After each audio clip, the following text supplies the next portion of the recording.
أعوذ بالله من الشيطان الرجيم بسم الله الرحمن الرحيم ويدرأ عنها العذاب أن تشهد أربع شهادات بالله إنه لمن الكاذبين۔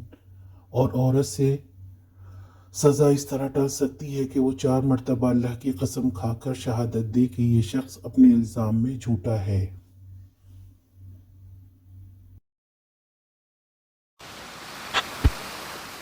اب عورت 4 بار قسم کھا کر کہے گی کہ اس کا شوہر جھوٹا ہے، اور یہ یاد رکھے کہ یہ حد صرف مرد کے الزام لگانے کی صورت میں ہوگا۔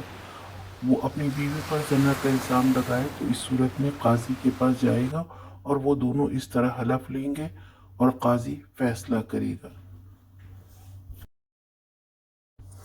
آج کا سوال، میاں بیوی کے درمیان فیصلے والی ان آیات کا کیا نام ہے؟